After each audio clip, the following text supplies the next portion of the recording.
Hello students, मैं हूं अनीता, आपकी साइंस टीचर। आशा करती हूं आप सभी अच्छे होंगे और अपनी पढ़ाई भी अच्छे से कर रहे होंगे। तो आज हम करने जा रहे हैं डीओई की वर्कशीट नंबर 48। विज्ञान की वर्कशीट है 10th क्लास के लिए। ये है तत्वों का आवर्त वर्गीकरण। तो अब है इसमें पहला जो टॉपिक है संयोजकता। तो संयोजकता क्या है, पहले हम इसे समझ लेते हैं कि संयोजकता क्या है। यहाँ पे जो एग्जाम्पल दिया हुआ है वो है तीसरे आवर्त का। ठीक है, तो हम तीसरे आवर्त के एग्जाम्पल से ही इसको समझ लेते हैं। तो स्टूडेंट यहाँ पे आपको थोड़ा ध्यान देना है कि संयोजकता क्या है। तो संयोजकता है जो बाहरी कोश में इलेक्ट्रॉन होते हैं बाहरी कक्षा में। जैसे अब हम यहाँ पे देखेंगे सोडियम का, तो सोडियम का जो परमाणु क्रमांक है वो कितना है, 11, जो परमाणु संख्या होती है। 11 का मतलब है कि इसमें 11 इलेक्ट्रॉन हैं। ओके स्टूडेंट्स, तो 11 इलेक्ट्रॉन्स का जो ये विन्यास करना होता है। तो पहले वाले में कितने हैं, 2 इलेक्ट्रॉन। पहली वाली में कितने आएंगे, 2 इलेक्ट्रॉन, जैसे हमने किया था ना पहली वर्कशीट में भी हमने बताया था। 1 मिनट, पहली वाली वर्कशीट में हमने बताया था कि कैसे होते हैं डिवीजन, जैसे KLMN ऐसे होते हैं ना। तो हम इसको वैसे देखें तो कैसे होंगे, ये बीच में क्या है, ये है सोडियम। सोडियम का क्या है, ये नाभिक है, एटम है सोडियम का। ठीक है, क्योंकि एलिमेंट किससे मिलकर बना होता है, एटम से, एक ही तरह के एटम से। तो सोडियम का जो एलिमेंट है उसमें, सोडियम का जो तत्व है उसमें सोडियम एटम होंगे, एक जैसे परमाणु। ठीक है, अब परमाणु इसमें बीच में होता क्या है नाभिक में, हमने पिछली वाली वर्कशीट में भी बताया था। इसमें होते हैं प्रोटॉन और न्यूट्रॉन, ये आपको हमेशा याद रखने हैं। ठीक है, और जो चारों तरफ इसके होते हैं, इसमें होते हैं इलेक्ट्रॉन्स, जितने भी इलेक्ट्रॉन होंगे। तो अब हम देखेंगे कि सोडियम के इलेक्ट्रॉनिक विन्यास में कितना है, इसका 11 है। तो हमें 11 को डिवाइड करना है। तो कैसे करेंगे, 2, 8, कितने हो गए, 10, और बचा 1। तो जो M वाली कोश है इसमें कितने हैं, 1 इलेक्ट्रॉन। तो हमने यहाँ पे एक ये वाली हो गई, यहाँ पे कितने हैं, 2। ये है K में कितने, 2 इलेक्ट्रॉन यहाँ पे दिख रहे हैं। दूसरी में कितने हैं, 8। तो यहाँ पे 8 इलेक्ट्रॉन, 1 2 3 4 5 6 7 8। और जो थर्ड वाली है इसमें है 1 इलेक्ट्रॉन। तो हम यहाँ पे 1 इलेक्ट्रॉन बना देंगे। तो इस तरीके से इनका जो ये डायग्राम बनाया जाता है जो इलेक्ट्रॉन्स को दर्शाते हैं। तो संयोजकता क्या है, संयोजकता हम देखेंगे कि जब हमने इसका इलेक्ट्रॉनिक विन्यास किया है 2, 8 और 1 में, तो जो आखिरी वाली कक्षा में जितने भी इलेक्ट्रॉन होंगे, यहाँ पे कितना है, 1 इलेक्ट्रॉन है। तो इसका मतलब क्या है कि जो भी इलेक्ट्रॉन है, जो भी ये तत्व हैं, ये रिएक्शन क्यों करते हैं, ये करते हैं स्टेबल होने के लिए, स्थायी होने के लिए।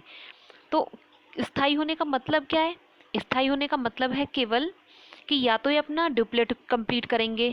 ड्यूप्लेट, ड्यूप्लेट का मतलब क्या होता है, ड्यूप्लेट का मतलब होता है कि आखिरी कक्षा में 2 इलेक्ट्रॉन पूरे होंगे, या फिर ऑक्टेट कंप्लीट करते हैं। ऑक्टेट कंप्लीट करते हैं, ऑक्टेट का मतलब क्या होता है, आखिरी कक्षा में 8 इलेक्ट्रॉन होंगे। ठीक है, तो या तो 2 या फिर 8 इलेक्ट्रॉन होंगे। तो हम यहाँ पे देखते हैं कि कहाँ पे 2 होंगे और कहाँ पे 8 इलेक्ट्रॉन होंगे। तो जैसे अगर हम एग्जाम्पल लें, पहला लेते हैं हम एग्जाम्पल हाइड्रोजन का। जैसे हाइड्रोजन के पास कितने इलेक्ट्रॉन हैं, एक ही इसका परमाणु क्रमांक होता है, एक ही इसका इलेक्ट्रॉन है। तो इसकी कितनी है संयोजकता, 1 है। इसको, इसका मतलब है 1 इलेक्ट्रॉन और चाहिए क्या करने के लिए, जिससे कि ये अपने पूरे 2 बना ले। तो हमने पहले बताया था कि इसलिए ये हाइड्रोजन, अगर हाइड्रोजन है, हाइड्रोजन से रिएक्शन करके क्या करेगा, उसका भी एक जो परमाणु है उससे साझेदारी करता है और अपने 2 पूरे कर लेता है। तो उससे क्या हो गया, ये स्टेबल हो गया। क्यों स्टेबल हो गया, क्योंकि 2 किसका है, जैसे हीलियम का है। हीलियम किस में आती है, निष्क्रिय गैस होती है जो। तो जिनकी बाहरी वाली कक्षा में ये इलेक्ट्रॉन पूरे होते हैं, इसके 2 इलेक्ट्रॉन हैं, अब इसको आगे रिएक्शन करने की ज़रूरत नहीं है। ऐसे ही नियॉन है, उसका 10 है परमाणु क्रमांक, तो उसका विन्यास होता है 2 और 8। तो 8, उसकी बाहरी कक्षा में 8 पूरे हैं, तो इसको रिएक्शन करने की ज़रूरत नहीं है, इसलिए क्या है, निष्क्रिय गैस हैं इनकी, क्योंकि ये क्या है, स्टेबल हैं, स्थायी हैं, इसलिए इनको रिएक्शन करने की ज़रूरत नहीं है। तो अब हम देखेंगे कि हम कहाँ पे थे, सोडियम पे थे। तो सोडियम की बाहरी कक्षा में कितने इलेक्ट्रॉन थे, 2, 8 और 1। तो इसको क्या करना है, 8 इसके ऐसे ही कंप्लीट हो जाएंगे, क्योंकि जब ये एक अपना किसी को दे देगा, तो ये क्या करेगा, एक अपना किसी को दे देगा, तो इसकी संयोजकता कितनी हुई, एक हुई। तो सोडियम की संयोजकता कितनी हुई, एक। तो ये एक इलेक्ट्रॉन किसी को जब दे देगा तो इसके बाहरी कक्षा में कितने रह जाएंगे, 8। जैसे NaCl बनाता है ना, सोडियम ये क्लोरीन को एक इलेक्ट्रॉन दे देता है और क्या बन जाता है, Na+। Na+ का मतलब इसने एक इलेक्ट्रॉन किसी को दे दिया। ऐसे ही हम दूसरा देखेंगे, मैग्नीशियम है। मैग्नीशियम का कितना है, 12 है परमाणु क्रमांक। तो इसका इलेक्ट्रॉनिक विन्यास हो गया 2, 8 और 2। तो इस ये कैसे अपने आप को स्टेबल करेगा, इसकी बाहरी कक्षा में कितने हैं, 2 इलेक्ट्रॉन। तो ये क्या करेगा, 2 को इलेक्ट्रॉन को क्या करेगा, किसी को दे देगा, जिससे कि इसकी बाहरी कक्षा में बचेंगे 8 इलेक्ट्रॉन और ये क्या हो जाएगा, स्थायी। तो क्या करते हैं, बाहरी कक्षा में जो इलेक्ट्रॉन हैं उनको या तो देकर या लेकर और इलेक्ट्रॉन, या फिर उनकी साझेदारी कर कर जब अपनी बाहरी कक्षा के इलेक्ट्रॉन को ऑक्टेट या जो डुप्लेट होता है उसमें बदला जाता है, मतलब अपने आप को स्टेबल बनाया जाता है, या तो इलेक्ट्रॉन बाहरी कक्षा वाले देकर या लेकर या साझेदारी करके। ये क्या होती है, संयोजकता होती है। तो अब हम देखते हैं, अब हम वर्कशीट पे चलते हैं। तो यहाँ पे हम देख रहे हैं कि ये क्या है, संयोजकता है। क्या दिया हुआ है इन्होंने, संयोजकता का तत्व की संयोजन क्षमता को संयोजकता कहते हैं। संयोजन क्षमता मतलब किसी से रिएक्शन करने की क्षमता, या तो इलेक्ट्रॉन चाहे दे रहा है या ले रहा है या साझेदारी कर रहा है जैसे भी, तो वो क्या होती है, संयोजकता कहते हैं। बाह्यतम कोश को पूरा करने के लिए तत्व को जितने इलेक्ट्रॉन लेने देने या साझा करने की जरूरत होती है वह तत्व की संयोजकता कहलाती है। ओके स्टूडेंट्स, तो जितनी भी इलेक्ट्रॉन्स उन्हें देने की, लेने की या साझा करने की जरूरत होती है वो क्या होती है, उस तत्व की संयोजकता होती है। तो आवर्त में बाएं से दाईं ओर जाने पर संयोजकता पहले 1 से 4 तक बढ़ती है, फिर 0 तक घटती है। तो ये कैसे देखेंगे, यहाँ पे देखिए, sodium, magnesium, aluminium, silicon, phosphorus, sulphur, chlorine और ऑर्गन, ये क्या है, एक ही आवर्त के, तीसरे वाले आवर्त के हैं ये जो तत्व हैं। तो जब इनका इलेक्ट्रॉनिक विन्यास करते हैं तो कैसे करेंगे, हम देखते हैं। पहले आप इनकी संयोजकता नीचे देख लीजिए, सोडियम की 1 है, मैग्नीशियम की 2 है, उसकी 3, 4 ये ऐसे दी हुई हैं। तो अब हम देखेंगे कि ये कैसे हुई। तो अगर हम इनको लाइन से ऐसे ही लिखते जाएं तो हम देखेंगे कि सबसे पहले क्या है, सोडियम है, बाद में क्या था, मैग्नीशियम है, फिर है एल्यूमिनियम, उसके बाद है सिलिकॉन, उसके बाद फास्फोरस, फिर सल्फर, फिर क्लोरीन, फिर ऑर्गन। तो जब इनके इलेक्ट्रॉनिक विन्यास करेंगे तो इसका है 2, 8 और 1, इसका आएगा 2, 8 और 2। तो हमें देखने क्या है, बाहरी कक्षा में देखते जाइए, 1 यहाँ पे 2 और इसके में ऐसे ही आएगा 2, 8 और 3, इसमें आएगा 2, 8, 4 और इसमें 2, 8, 5, 2, 8, 6, 2, 8, 7 और 2, 8, 8। ओके स्टूडेंट्स, तो यहाँ पे 8 तक ऐसे हो गए। तो जब इनके हम संयोजकता देखेंगे, वैलेंसी देखेंगे, तो हम क्या देख रहे हैं, जब 4 तक जाएगी तो उसकी वैलेंसी कितनी होगी, जितने बाहर इलेक्ट्रॉन होंगे। मतलब ये है कि सोडियम की वैलेंसी होगी 1, मैग्नीशियम की होगी 2, एल्यूमिनियम की होगी 3, सिलिकॉन की होगी 4। लेकिन जब उसके आगे जाते हैं तो क्या है, यहाँ पे फास्फोरस के बाहर वाले कोश में कितने इलेक्ट्रॉन है, 5 हैं। तो ये 5 इलेक्ट्रॉन किसी को देगा नहीं, इसको क्या आसान होगा, इसके लिए आसान क्या होगा, 3 इलेक्ट्रॉन लेना किसी से। तो इसके बाद क्या करेंगे, 8 में से माइनस करते जाएंगे। तो हम फास्फोरस का देखेंगे, यहाँ पे 8 - 5 करेंगे तो कितना आएगा, 3। तो इसकी संयोजकता कितनी होगी, 3। अब इसमें भी 8 - 6 करेंगे तो कितना हुआ, 2, इसकी संयोजकता हो गई 2। अब 8 - 7 करेंगे 1 और 8 - 8 करेंगे 0।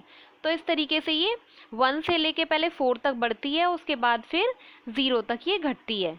तो जो वर्कशीट में बोला गया है उसका मतलब ये है। तो आपको अब समझ में आ गया होगा कि ये कैसे हुआ है।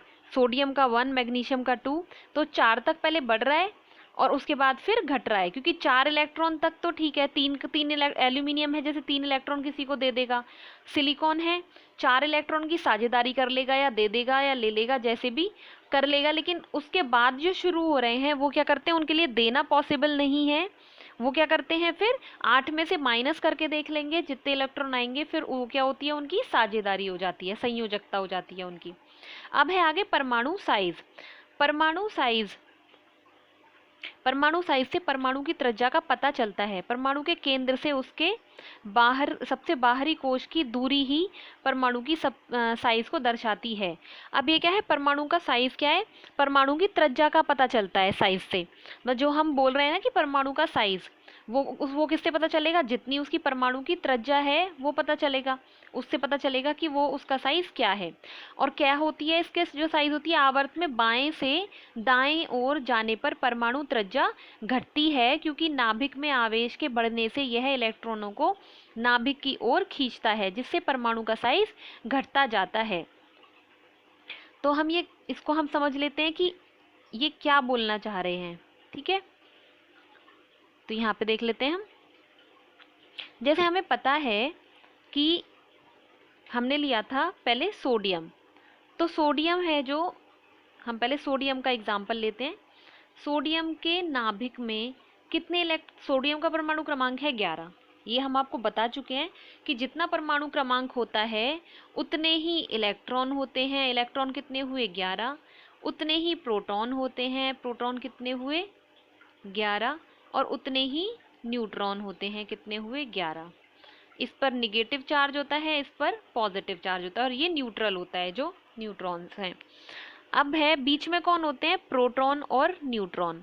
तो हम देखेंगे कि प्रोटॉन पे क्या है, पॉजिटिव चार्ज है, और बाहर इलेक्ट्रॉन होंगे। तो सोडियम का है ये, बाहर पहली वाली शेल हो गई, इसमें 2 इलेक्ट्रॉन है। उसके बाद वाली हो गई, उसमें कितने हैं, 8 इलेक्ट्रॉन हैं। 1 2 3 4 5 6 7 8 2 4 6 8। और उससे बाहर वाली में कितने हैं, 1 इलेक्ट्रॉन है। तो हम ये देख रहे थे। तो इन्होंने क्या बोला है, साइज से क्या पता चल रहा है, जो त्रिज्या, त्रिज्या क्या होती है, जो उसके सेंटर से और जो बाहरी वाली कोश है वहां तक की जो दूरी होगी, ये क्या है, उसकी त्रिज्या है। तो इससे देखते हैं कि साइज क्या है। अगर इससे बड़ा किसी का साइज होगा तो उसकी त्रिज्या बड़ी बैठेगी, क्योंकि उसकी कोश ज्यादा बैठेंगी आगे तक। उससे भी बड़ा होगा तो वो उसकी उससे बड़ी बैठेगी, क्योंकि उसकी कोश आगे होंगी। सॉरी। ओके स्टूडेंट्स, तो इससे क्या पता चलता है, उसकी त्रिज्या से पता चलता है उसके साइज का। तो अब हम देखेंगे कि ये आवर्त में जब दाएं से बाएं जाते हैं तो साइज कम कैसे होता है। तो इसको आप एक बार ध्यान से समझेंगे, ये वाला कॉन्सेप्ट। अगर ध्यान से नहीं समझेंगे तो आपके समझ में ये नहीं आ पाएगा। तो यहाँ पे है, पहले है सोडियम। सोडियम के भी क्या है, जो इसका इलेक्ट्रॉनिक विन्यास है वो क्या है, 2 8 और 1। तो ये भी कितने कोश हैं, 3। कौन कौन से, के एल और एम तक आ रहा है। तो यहाँ पे कितने हैं, 11 हैं। तो जो इसका जो नाभिक है उसमें 11 प्रोटॉन है, और कितने कोश हैं यहाँ पे, 1 2 और 3। पहली वाली कोश में 2 इलेक्ट्रॉन, दूसरी वाली कोश में 8 इलेक्ट्रॉन, और तीसरी वाली कोश में है 1 इलेक्ट्रॉन। 3 कोश हैं। तो अगर हम जब आगे बढ़ेंगे, आगे कौन है, मैग्नीशियम, इसका है 12। तो इसका इलेक्ट्रॉनिक विन्यास जब हम करेंगे तो ये कितना होगा, 2 8 और 2। तो इसमें भी कितने कोश, कितने हुए, 3। लेकिन यहाँ पे जो ये प्रोटॉन है वो कितने हो गए, 12। तो सेंटर में कितने हो गए, 12 प्रोटॉन। तो पॉजिटिव चार्ज बड़ा सेंटर में, लेकिन कोश कितने हैं, उतने ही हैं। बस क्या हुआ, यहाँ पे बाहर इलेक्ट्रॉन एक था पहले, अब 2 हो गए, जो बाहरी वाली कक्षा है उसमें। ऐसे ही जब हम एल्यूमिनियम का लेंगे, उसका कितना है, 13 है। तो उसका इलेक्ट्रॉनिक विन्यास कितना हुआ, 2 8 और 3। तो सेंटर में क्या हुआ, 13 प्रोटॉन हो गए, पॉजिटिव चार्ज बढ़ गया। लेकिन बाहर अभी भी कोश कितने हैं, 3। तो ऐसे करते करते हम कहाँ पे आ जाएंगे, ऐसे करते करते हम जैसे ऑर्गन पे पहुंच गए। ठीक है, क्लोरीन हो गया, ऑर्गन हो गया। तो जैसे क्लोरीन का हम देखें तो 17 होता है। तो इलेक्ट्रॉनिक विन्यास क्या होगा इसका, 2 8 और 7। तो जब हम इसका नाभिक देखेंगे तो नाभिक में कितने प्रोटॉन हो गए, 17 प्रोटॉन। जितने इलेक्ट्रॉन होंगे उन्हीं के बराबर। तो पॉजिटिव चार्ज कितना हो गया, 17। लेकिन कोश अभी भी कितने हैं, 3। बाहरी कक्षा में कितने हो गए, 7 इलेक्ट्रॉन हो गए पूरे में। जैसे पहले 1 था, 2 थे, ऐसे इसमें अब 7 हो गए। तो कहने का मतलब ये है कि सेंटर में पॉजिटिव चार्ज बढ़ता जा रहा है, नाभिक का जो पॉजिटिव चार्ज है। तो ये क्या करेगा, ये अट्रैक्ट करता है, इसकी कैपेसिटी बढ़ गई खींचने की, अट्रैक्ट करने की। क्यों अट्रैक्ट करेगा? क्योंकि ये पॉजिटिव है और ये इलेक्ट्रॉन क्या है, निगेटिव हैं। तो हम जानते हैं कि पॉजिटिव और निगेटिव एक दूसरे को अट्रैक्ट करते हैं। तो यहाँ पे पॉजिटिव चार्ज बढ़ता जा रहा है, यहाँ पे निगेटिव चार्ज तो बढ़ रहा है, लेकिन कोश आगे नहीं बढ़ रही हैं। ठीक है, तो उतना ही है। तो ये क्या करता है, इनको टाइटली पकड़ के रखता है। तो जितना पॉजिटिव चार्ज बढ़ता जाएगा उतना ही ये टाइटली अट्रैक्ट करता जाएगा, जिसकी वजह से क्या होता है, साइज छोटा होता जाता है। जब अट्रैक्शन फोर्स ज़्यादा लगेगा, आकर्षण बल ज़्यादा लगेगा, तो ये क्या करेगा, ये इलेक्ट्रॉन्स को, इन कोश को अपनी ओर खींचेगा और साइज छोटा होता है, उसको पकड़ के रखता है ये। तो इसको क्या कहते हैं, इसको कहते हैं जो नाभिक है उसका आकर्षण बल। तो नाभिक का आकर्षण बल लग रहा है ज़्यादा, तो इसलिए साइज छोटा होता है। जैसे जैसे बढ़ते जाएंगे इलेक्ट्रॉन्स, जैसे जैसे प्रोटॉन बढ़ते जाएंगे नाभिक में, वैसे वैसे उसका साइज छोटा होता जाएगा। तो अब हम वर्कशीट में देख लेते हैं। तो यहाँ पे भी क्या है, यहाँ पे यही है कि आवर्त में बाएं से दाईं ओर जाने पर परमाणु त्रिज्या घटती है।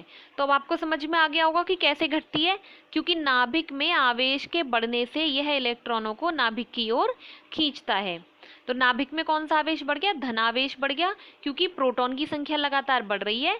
तो इसलिए वो क्या करेगा कि उनको अपनी ओर, इलेक्ट्रॉनों को अपनी ओर खींचता है। तो इलेक्ट्रॉन भी बढ़ रहे हैं, लेकिन एक ही कोश में बढ़ रहे हैं, वो बाहरी वाली कोश में नहीं जा रहे हैं। तो दूरी नहीं बढ़ रही है उनके बीच की, तो वो और कस के, प्रोटॉनों की जब बढ़ती जा रही है संख्या, तो उनकी पकड़ मजबूत होती जा रही है और वो उसका साइज छोटा करते जाते हैं। तो यहाँ पे इन्होंने दिया हुआ है थर्ड वाला जो आवर्त है उसका, और त्रिज्या दी हुई है। तो हम देख रहे हैं कि त्रिज्या लगातार छोटी होती जा रही है, इसका मतलब साइज छोटा होता जा रहा है। नेक्स्ट पॉइंट है इसका, समूह में ऊपर से नीचे आने पर परमाणु की साइज बढ़ता है, क्योंकि नए कोश की संख्या बढ़ती है, जिससे कि नाभिक और बाहरी कोशों की दूरी बढ़ जाती है। तो अब हम देखेंगे कि ये क्या, इसका क्या मतलब है। तो ऊपर से नीचे इन्होंने ग्रुप लिया है, पहला वाला लिथियम और सोडियम वाला। तो हम इसको देखते हैं अब कि कैसे करना है। तो इन्होंने एग्जाम्पल में लिए हैं बच्चे, यहाँ पे इन्होंने लिया है लिथियम, फिर सोडियम, पोटेशियम। तो हम यहाँ पे देखेंगे इसका कितना है, परमाणु क्रमांक है 3, इसका है 11 और इसका है 19। तो इनका जब इलेक्ट्रॉनिक विन्यास होगा तो कैसा होगा, 2 1, इसका होगा 2 8 1 और इसका होगा 2 8 8 1। तो अब हम क्या देख रहे हैं यहाँ पे कि जो लिथियम है उसका जब हम बनाएंगे तो बीच में नाभिक है, ये पहला कोश, इसमें 2 इलेक्ट्रॉन होंगे और दूसरे वाले में केवल 1 इलेक्ट्रॉन होगा। और प्रोटॉन कितने हैं, बीच में 3 हैं। अब सोडियम पे हम पहुंचे हैं, तो सोडियम का कितना होगा, बीच में ये नाभिक हुआ पहला और ये दूसरा और तीसरा कोश। पहले में 2 इलेक्ट्रॉन है, दूसरे में 8 इलेक्ट्रॉन है और तीसरे में केवल 1 इलेक्ट्रॉन है। तो क्या बढ़ा, हम देख सकते हैं कि कोश की संख्या बढ़ी। यहाँ पे है यहाँ पे है KL और यहाँ पे क्या है KLM। और नेक्स्ट हम देखेंगे पोटेशियम का। तो नाभिक है, नाभिक में 19 होंगे प्रोटॉन। फिर हम देखेंगे पहला कोश, दूसरा कोश, तीसरा और चौथा। तो जो फर्स्ट वाली शेल है इसमें 2 इलेक्ट्रॉन हैं, यहाँ पे देख रहे हैं। सेकंड वाली में 8, थर्ड वाली में 8 और फोर्थ वाली में जाके होगा 1। तो यहाँ भी क्या हुआ, कोश बढ़ गई, यहाँ पे भी ये है KLMN। तो क्या देख रहे हैं हम, लगातार जो कोश हैं वो बढ़ते जा रहे हैं। तो उससे क्या हो रहा है कि प्रोटॉन की संख्या तो बढ़ रही है, लेकिन क्या हो रहा है, कोश भी बढ़ रहे हैं। तो इसकी वजह से क्या होता है कि जो इनका जो साइज है वो बढ़ता जाता है। कैसे बढ़ता जाता है, क्योंकि यहाँ पे अट्रैक्शन फोर्स कम हो रहा है, कोश की संख्या भी बढ़ती जा रही है, प्रोटॉन बढ़ रहे हैं तो कोश की संख्या भी बढ़ रही है। तो उससे क्या होगा कि अट्रैक्शन फोर्स कम होता है, क्योंकि एक शील्डिंग इफेक्ट भी होता है। शील्डिंग इफेक्ट क्या होता है, जैसे ये इलेक्ट्रॉन है, सब में इलेक्ट्रॉन है, आपको पता है, यहाँ पे भी इलेक्ट्रॉन, यहाँ पे भी इलेक्ट्रॉन, सब में। तो माइनस माइनस आपस में क्या करते हैं, एक दूसरे को रिपेल करते हैं, प्रतिकर्षित करते हैं, दूर भगाते हैं। तो जब ये कोश भी बढ़ते जाते हैं तो जो ये वाला इलेक्ट्रॉन है उसको ये भी रिपेल कर रहा है, ये भी रिपेल कर रहा है, और उसकी जो कोश में और इलेक्ट्रॉन है वो सारे भी रिपेल कर रहे होते हैं। तो क्या है, वो थोड़ा दूर भागता है और इसकी त्रिज्या बढ़ती जाती है। त्रिज्या बढ़ने का मतलब है कि साइज बढ़ता जाता है। वही सेम इसके साथ होगा कि ये इसके जो इलेक्ट्रॉन हैं वो इसको ये भी इलेक्ट्रॉन रिपेल करेंगे, और क्योंकि दूरी इनकी ज़्यादा बढ़ रही है तो ये अट्रैक्शन फोर्स भी इतना नहीं लगा पाएंगे। क्यों नहीं लगा पाएंगे? क्योंकि कोश की संख्या बढ़ रही है। अगर एक ही कोश में इलेक्ट्रॉन की संख्या बढ़ती जाती है तो पकड़ मजबूत होती है, लेकिन जब कोश की संख्या भी बढ़ जाती है तो वो दूरी अपने आप ही बढ़ जाती है। इसलिए क्या होता है कि जो ग्रुप में जब ऊपर से नीचे आ रहे हैं समूह में, तो परमाणु की जो साइज है वो बढ़ता जाता है। लिथियम का साइज छोटा होगा, उससे बड़ा सोडियम का, उससे बड़ा पोटेशियम का साइज होगा। तो अब हम देख लेते हैं वापस वर्कशीट में। तो यहाँ पे इन्होंने दिया हुआ है कि सबसे पहले इन्होंने लिथियम का दिया हुआ है, जो त्रिज्या दी हुई है 152 है। फिर सोडियम है, उसकी उससे ज़्यादा है, पोटेशियम की ज़्यादा, रुबीडियम की उससे ज़्यादा, और सीजियम की उससे भी ज़्यादा। तो ग्रुप में जब ऊपर से नीचे आ रहे हैं तो त्रिज्या बढ़ रही है, इसका मतलब साइज भी बढ़ रहा है। तो ये आपको याद रखना है कि जब आवर्त में दाएं से और बाएं से और दाएं की तरफ चलेंगे तो क्या होता है, साइज छोटा होना शुरू होता है, और जब ग्रुप में ऊपर से नीचे आते हैं तो क्या होता है, साइज बढ़ना शुरू होता है। तो और हम आगे देख लेते हैं। अब है धात्विक गुणधर्म।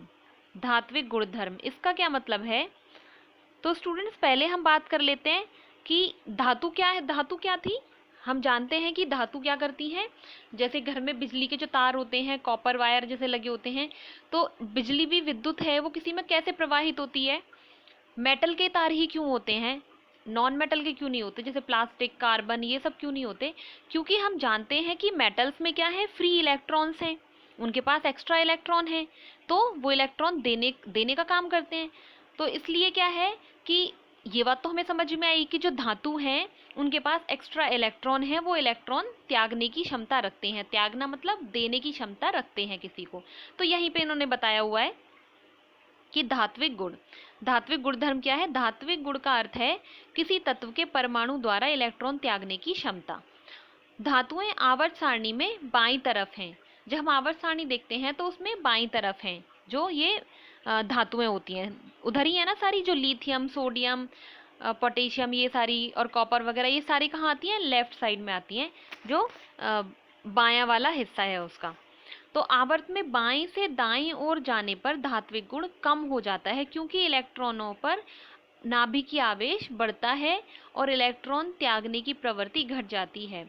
धातु इलेक्ट्रॉन खोते हैं और धनात्मक आयन बनाते हैं, अतः धातु विद्युत धनात्मक तत्व कहलाते हैं। तो अभी हमने यही देखा था। ये क्या बोल रहे हैं, जब बाएं से दाईं ओर जाते हैं तो क्या होता है, धात्विक गुण कम हो जाता है, क्योंकि इलेक्ट्रॉन का नाभिकीय आवेश बढ़ जाता है। तो ये हमने अभी अभी देखा। हम बाएं से दाएं जा रहे थे, जैसे हम पढ़ रहे थे ना अभी, कि सबसे पहले हमने जैसे सोडियम देखा था, फिर मैग्नीशियम, फिर वो एल्यूमिनियम, फिर सिलिकॉन, हमने सारे देखे थे लाइन से। तो उनमें क्या हो रहा था, कोश की संख्या तो उतनी थी, लेकिन जो बीच में परमाणु, जो प्रोटॉन की संख्या थी वो बढ़ रही थी, जो धनावेश था नाभिक में वो बढ़ रहा था। उसकी वजह से क्या हो रहा था, अट्रैक्शन फोर्स बढ़ रहा था, और वो क्या हो रहा था, साइज उसका छोटा होता जा रहा था। अब साइज छोटा होता जा रहा है, अट्रैक्शन फोर्स बढ़ रहा है, तो उसकी पकड़ मजबूत होती जा रही है। पकड़ मजबूत होती जा रही है तो इलेक्ट्रॉन्स को बाहर निकालना बहुत ही मुश्किल हो जाता है। ओके स्टूडेंट्स, तो बाहर की साइड जो इलेक्ट्रॉन है उनको निकालना बहुत मुश्किल है। तो इसलिए हम क्या देखते हैं कि जैसे जो फास्फोरस है, फास्फोरस के लास्ट में हम, फास्फोरस का कितना था, जो परमाणु क्रमांक था वो था 15, तो लास्ट में उसके कितने आ रहे थे, 5 इलेक्ट्रॉन, 2, 8 और 5 आ रहे थे ना। तो 5 इलेक्ट्रॉन त्यागना मुश्किल क्यों है? क्योंकि जो ये बीच में नाभिक है उसका आवेश बढ़ने की वजह से ये फोर्स बढ़ जाता है, और एक इलेक्ट्रॉन निकालना फिर भी निकाल ले, कोई दो फिर भी निकाल ले, पर इतने इतने इलेक्ट्रॉन निकालना बहुत मुश्किल है, क्योंकि पकड़ बहुत मजबूत हो जाती है और उसके लिए बहुत ऊर्जा की ज़रूरत होती है और जो पॉसिबल नहीं है। तो इसलिए 5 इलेक्ट्रॉन नहीं निकाल सकता। तो क्या है, इलेक्ट्रॉन त्यागने की प्रवृत्ति है जो घटती जाती है जैसे जैसे बाएं से दाईं ओर बढ़ते हैं, क्योंकि पकड़ मजबूत हो रही है नाभिक की, आवेश बढ़ रहा है नाभिक में, जो धनावेश है वो बढ़ रहा है, तो इसलिए क्या होती है, प्रवृत्ति उनकी घटती जाती है इलेक्ट्रॉन त्यागने की। इलेक्ट्रॉन त्यागने की प्रवृत्ति घटती जा रही है तो इसका मतलब है उनका धात्विक जो गुण है वो भी कम होता जा रहा है। तो जब बाईं से दाईं ओर जाएंगे तो धात्विक गुण कम होता जाता है। तो हम जानते हैं कि जब दाईं ओर आते हैं, राइट हैंड साइड पे आते हैं आवर्त सारणी की, तो वहाँ कौन है, नॉन मेटल्स हैं, अधातु हैं, और अधातु क्या करती हैं, इलेक्ट्रॉनों को ग्रहण करते हैं। तो यह धातु इलेक्ट्रॉन खोते हैं और धनात्मक आयन बनाते हैं। हम जानते हैं कि जैसे सोडियम है, सोडियम का इलेक्ट्रॉनिक विन्यास है 2, 8 और 1। तो ये क्या है, एक इलेक्ट्रॉन किसी को दे देता है और क्या बना लेता है, Na+। प्लस का मतलब है कि इसने किसी को अपना एक इलेक्ट्रॉन दे दिया है। ऐसे ही Cu++ है अगर, तो इस पे 2 प्लस के हैं, इसका मतलब इसने अपने 2 इलेक्ट्रॉन किसी को दे दिए हैं। तो ये क्या बनाते हैं, धनात्मक आयन बनाते हैं, अतः धातु विद्युत धनात्मक तत्व कहलाती हैं। ये क्या कहलाती हैं, विद्युत धनात्मक तत्व कहलाते हैं। इसलिए तो हम आगे देख लेते हैं, समूह में ऊपर से नीचे आने पर धात्विक गुण बढ़ता है, क्योंकि संयोजी इलेक्ट्रॉनों पर नाभिक की आवेश घटता है तथा बाहरी इलेक्ट्रॉन सुगमतापूर्वक निकल जाते हैं। तो ये भी सेम वही है, ये घुमा फिरा के बोल रहे हैं, बस बात वही है अब भी, कि जब ऊपर से नीचे आते हैं तो हमने देख रहे थे ना, हम जैसे ऊपर था लिथियम, फिर नीचे सोडियम, फिर पोटेशियम, फिर रुबिडियम और फिर सीजियम, तो उसमें क्या हो रहा था, कोशों की संख्या बढ़ रही थी। देख रहे थे ना हम यहाँ पे बस K और M में, जैसे इसका 3 है, इसका 11 है, इसका 19 है, तो अभी आपको समझाया था कोशों की संख्या बढ़ रही थी। कोशों की संख्या बढ़ने की वजह से जो नाभिक का आवेश है वो क्या हो रहा था, वो कम हो रहा था, और उसका जो फोर्स है, जो बल है, वो कम लगने की वजह से क्या हो रहा था, साइज बढ़ रहा था। अब साइज जब बढ़ रहा है तो बाहर वाले जो इलेक्ट्रॉन हैं, जैसे अब साइज बढ़ रहा है, बीच में नाभिक है, अब कोशों की संख्या बढ़ रही है, साइज बढ़ रहा है, तो इसका फोर्स का है यहीं तक रहेगा, और इलेक्ट्रॉन मैंने बताया आपस में क्या कर रहे हैं, रिपेल भी कर रहे हैं, ये उसको दूर भगाने की कोशिश कर रहे हैं, जो बाहर इलेक्ट्रॉन है इनको ये आपस में रिपेल कर रहे हैं, माइनस माइनस आपस में एक दूसरे को दूर भगा रहे हैं। तो क्या होगा, बाहर वाला जो इलेक्ट्रॉन है वो इजीली बाहर से निकल जाता है, और बाहर इलेक्ट्रॉन के बाहर निकलने का मतलब है कि धात्विक गुण, धातु ही तो होती हैं जो इलेक्ट्रॉन्स को देती हैं, तो धात्विक गुण बढ़ रहा है इसका मतलब। तो अब क्या है, हम देख लेते हैं यहाँ पे कि बाहरी इलेक्ट्रॉन सुगमतापूर्वक निकल जाते हैं। यहाँ तक आपको समझ में आ गया। अब उसके बाद है अधात्विक गुणधर्म। अधातुएं विद्युत ऋणात्मक होती हैं, क्योंकि इनमें इलेक्ट्रॉन ग्रहण कर आबंध बनाने की प्रवृत्ति होती है। अब एक है विद्युत ऋणात्मक होती हैं, क्योंकि इनमें इलेक्ट्रॉन ग्रहण करने पर आबंध बनाने की प्रवृत्ति होती है। ये क्या करती हैं, इलेक्ट्रॉन को ग्रहण करती हैं, तब ये अपना जो आबंध है, जो बंध है बीच में, वो बनाती हैं। जैसे हम NaCl की बात करें तो Na क्या है, इसमें धातु है, और Cl क्या है, इसमें अधातु है। इसने अपना एक इलेक्ट्रॉन दे दिया और इसने इसका एक इलेक्ट्रॉन ले लिया, तो इस पे क्या आ गया, एक ऋण वाला निशान आ गया, और इस पे क्या आ गया, ये पॉजिटिव वाला साइन आ गया। तो इसलिए ये क्या है, ये है अधातु है। तो अधातु क्या होती हैं, ऋणात्मक होती हैं विद्युत की, क्योंकि इन पे इलेक्ट्रॉन ग्रहण करके, इसने ग्रहण किया है, उसके बाद बॉन्ड बनाया है, आयनिक बॉन्ड बनता है ना इनके बीच में, तो उसके बाद उसने बॉन्ड बनाने की प्रवृत्ति है इसकी। तो इसलिए अधातुएं आवर्त सारणी में दाईं ओर पाई जाती हैं। तो अधातुएं किधर की साइड पाई जाती हैं, दाईं ओर पाई जाती हैं। जितनी भी गैसेज हैं वो मोस्टली क्या है, अधातुएं, ऑक्सीजन, नाइट्रोजन, क्लोरीन, फ्लोरीन, ये सारी कहाँ पाई जाती हैं, जो राइट हैंड साइड पे है हमारी आवर्त सारणी में, वहाँ पे ये पाई जाती हैं। अब है आवर्त में बाएं से दाएं ओर जाने पर अधात्विक गुण बढ़ता है, क्योंकि प्रभावी नाभिकीय आवेश बढ़ने के कारण इलेक्ट्रॉन ग्रहण करने की प्रवृत्ति बढ़ जाती है।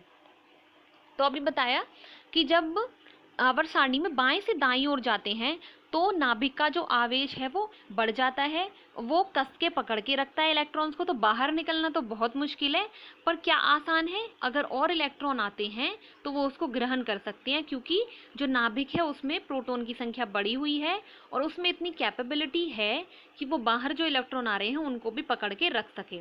तो इसलिए क्या चीज़, कौन सी प्रवृत्ति बढ़ जाती है, इलेक्ट्रॉन को ग्रहण करने की प्रवृत्ति बढ़ जाती है। और इलेक्ट्रॉन को ग्रहण कौन करते हैं, अधातु करते हैं। तो इसलिए ये कौन सा गुण है, जो अधात्विक गुण। तो समूह में ऐसे ही ऊपर से नीचे आने पर अधात्विक गुण कम होता जाता है, क्योंकि प्रभावी नाभिकीय आवेश कम हो जाता है, जिससे इलेक्ट्रॉन ग्रहण करने की क्षमता कम हो जाती है। अब फिर वही सेम, जो ऊपर से नीचे जब आ रहे हैं तो क्या हो रहा है, साइज उसका बढ़ रहा है। क्यों बढ़ रहा है, क्योंकि नाभिक में जो आवेश है वो कम है, उसकी जो बल है खींचने का उसको कम है, आकर्षण बल। तो इसलिए क्या हो रहा है, बाहर वाले जो इलेक्ट्रॉन है वो आराम से बाहर निकल रहे हैं। बाहर निकलने का मतलब क्या है कि अधात्विक गुण कम हो रहा है, धात्विक गुण बढ़ रहा है, क्योंकि बाहर कौन निकालते हैं इलेक्ट्रॉन, धातु। तो इसलिए क्या मतलब है, आने पर अधात्विक गुण कम हो रहा है क्योंकि धात्विक गुण बढ़ रहा है। तो बेटा ये सब है ना जो ये कंफ्यूज करने वाला है, आपको बस जो मेन कॉन्सेप्ट है वो याद रखना है कि जब बाएं से आप दाईं ओर जा रहे हो तो क्या है, साइज कम होता है।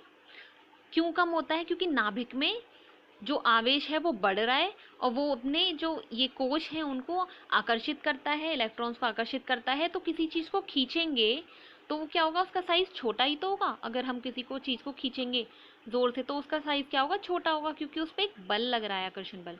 ऐसे ही ऊपर से जब नीचे की साइड आते हैं तो क्या होता है कि आवेश है जो नाभिक में वो कम पड़ जाता है, क्योंकि कोश बढ़ रहे हैं।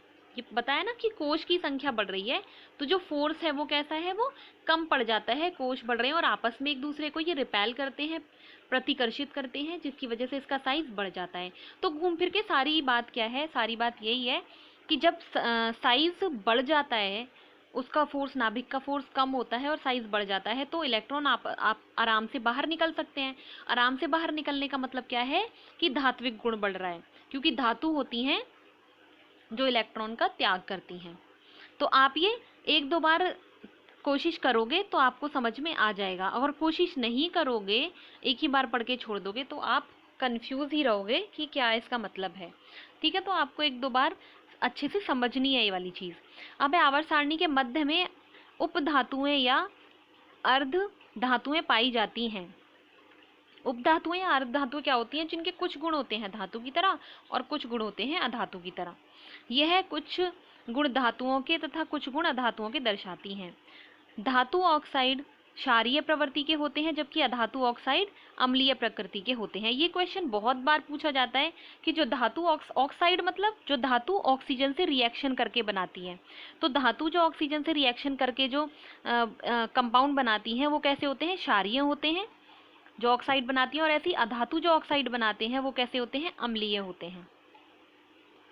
तो अब हम इसके क्वेश्चन आंसर देख लेते हैं। पहला इसका क्वेश्चन है, परमाणु साइज आवर्त में घटता जाता है, कारण, इसका कारण है सी, नाभिकीय बल में वृद्धि के कारण।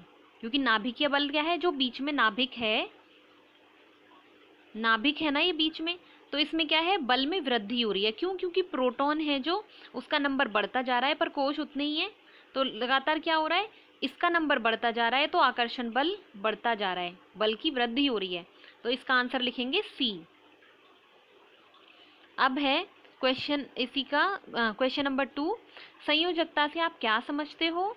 और बी पार्ट है इसका, किसी तत्व के इलेक्ट्रॉनिक विन्यास के द्वारा उसकी संयोजकता कैसे ज्ञात की जा सकती है। तो संयोजकता से आप क्या समझते हो, आप ये करोगे यहाँ से, आप यहाँ इसका आंसर लिखोगे यहाँ से, जो इसका ए वाला पार्ट है उसका, कि तत्व की ये बाह्यतम कोश को पूरा करने के लिए तत्व को जितने इलेक्ट्रॉन लेने देने या साझा करने की जरूरत होती है वह तत्व की संयोजकता कहलाती है। और जो बी पार्ट है इसका, उसका आंसर आप करेंगे यहाँ से, जब किसी तत्व के इलेक्ट्रॉनिक विन्यास में बाह्यतम कक्षा में 1, 2, 3 या 4 इलेक्ट्रॉन हैं तो संयोजकता भी 1, 2, 3, 4 ही रहती है। ये हमने समझा था ना, 4 तक क्या है, उतनी ही रहेगी। क्योंकि ये इलेक्ट्रॉन देने या साझा करने आसान होते हैं इतने। परंतु 4 से अधिक होने पर संयोजकता 8 में से बाह्यतम कोश में उपस्थित इलेक्ट्रॉनों को घटाने पर प्राप्त होती है। तो यहाँ पे एग्जाम्पल में है नाइट्रोजन की संयोजकता, जैसे देखेंगे 8-5, क्योंकि नाइट्रोजन का क्या था, परमाणु क्रमांक था नाइट्रोजन का 7 और इसका इलेक्ट्रॉनिक विन्यास 2, 8 और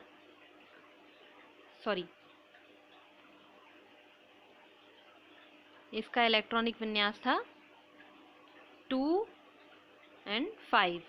तो यहाँ पे क्या है 5 है ना, तो ये क्या है 4 से ऊपर हो गई ये डिजिट, तो यहाँ पे 8-5 करेंगे तो 3 आ गई। तो इसकी संयोजकता कितनी हुई, 3। तो ये 3 इलेक्ट्रॉन की साझेदारी करके क्या बना लेता है, ट्रिपल बॉन्ड बनाता है ना, जब 3 इलेक्ट्रॉन की साझेदारी करता है ये अपनी। तो अब हम देख लेते हैं नेक्स्ट क्वेश्चन। आप यहाँ से करेंगे ये वाला क्वेश्चन। अब नेक्स्ट क्वेश्चन हम देख लेते हैं, ये है क्वेश्चन नंबर 3। किसी तत्व के धात्विक अभिलक्षण से आप क्या समझते हैं, समूह में नीचे की ओर आने पर यह कैसे बदलता है। धात्विक अभिलक्षण यहाँ से आप करेंगे। धात्विक गुण का अर्थ है किसी तत्व के परमाणु द्वारा इलेक्ट्रॉन त्यागने की क्षमता। धातुएं आवर्त सारणी में बाएं तरफ होती हैं, ये भी लिख सकते हो आप।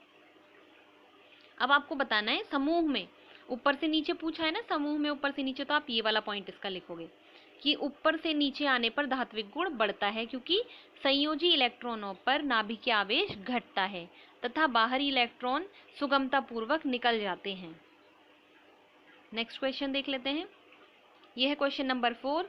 समूह में नीचे की ओर आने पर और आवर्त में बाईं से दाईं ओर जाने पर परमाणु साइज की प्रवृत्ति किस प्रकार परिवर्तित होती है, कारण लिखिए। तो हम लिखेंगे, आप यहाँ से लिखेंगे ये वाला आंसर, ये वाला पॉइंट लिखेंगे इसका। बाएं से दाएं जाने पर त्रिज्या घटती है तो साइज भी क्या है, घटता है, और ये समूह में ऊपर से नीचे आने पर जो साइज है वो बढ़ता है। तो आप उसका आंसर यहाँ से लिखेंगे। अब है नेक्स्ट क्वेश्चन, है क्वेश्चन नंबर 5। 4 तत्व PQRS का इलेक्ट्रॉनिक विन्यास क्रमशः इलेक्ट्रॉनिक विन्यास, ये विन्यास यहाँ पे गलती से लिख गया है, ये क्रमांक होगा। ओके स्टूडेंट्स, इस क्वेश्चन में करेक्शन करनी है, विन्यास नहीं है ये, क्या है, क्रमांक है, जो परमाणु संख्या है, परमाणु क्रमांक लिखोगे आप इसे। तो कितना है, 12, 13, 14 या 15 है। अब क्या बताना है, ए में बताना है तत्व क्यू की संयोजकता क्या है, बी में इन तत्वों को धात्विक व अधातुओं में वर्गीकृत कीजिए, और तीसरा है इसका सी पार्ट है, इनमें से कौन सा तत्व अत्यधिक क्षारीय ऑक्साइड बनाएगा। तो इसका आंसर हम देख लेते हैं। तो ये क्या है, PQRS, ये है इनके परमाणु क्रमांक जो इन्होंने दिए हुए हैं। कितना है, 12, 13, 14, 15। तो 12 वाले का हम कैसे लिखेंगे, 2, 8 और 2। 13 वाले के बाहरी में 3 हो गए, इसके बाहर वाली कक्षा में 4, इसके बाहर वाली कक्षा में 5। तो इसमें क्या पूछा है, क्यू की संयोजकता क्या है, तो क्यू ये है, इसकी संयोजकता कितनी होगी, 3। अगर पी की पूछता तो 2, आर की पूछता तो 4, अगर एस की पूछता तो हम क्या करते, 8-5 करके क्या आ जाता, 3, अगर एस की पूछता। लेकिन यहाँ पे क्या पूछा है, केवल क्यू की पूछा है। क्वेश्चन बी है, क्या था कि इसमें धातु और अधातु बताने हैं।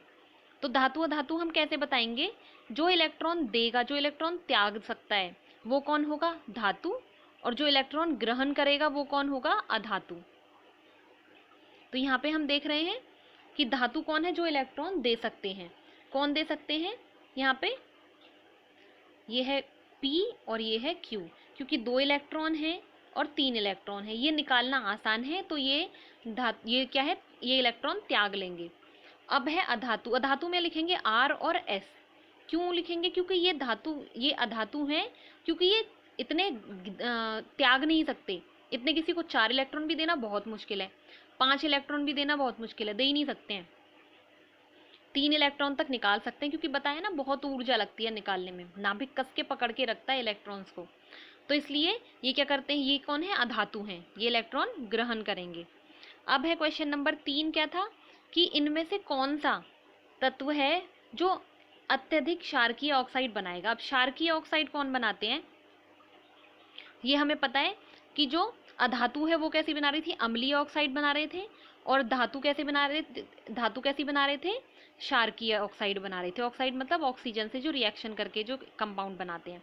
तो यहाँ पे धातु कौन है पहले देख लेते हैं, पी और क्यू है, ये दोनों धातु है। अब कम इलेक्ट्रॉन कौन है, किसके पास है, इसके पास, ये 2 इलेक्ट्रॉनों को बहुत आसानी से त्याग कर देगा। तो सबसे अच्छा धातु कौन हुआ, ये वाला। तो इसलिए अत्यधिक क्षारकीय ऑक्साइड कौन बनाएगा, पी बनाएगा। पी सबसे अत्यधिक क्षारकीय ऑक्साइड बनाएगा। ओके स्टूडेंट्स, तो आई होप आपको ये वर्कशीट समझ में आई होगी, और इसको आपको 1-2 बार पढ़ के देखना है, समझना है। अगर आप अभी नहीं समझोगे तो आप बाद में कंफ्यूज रहोगे।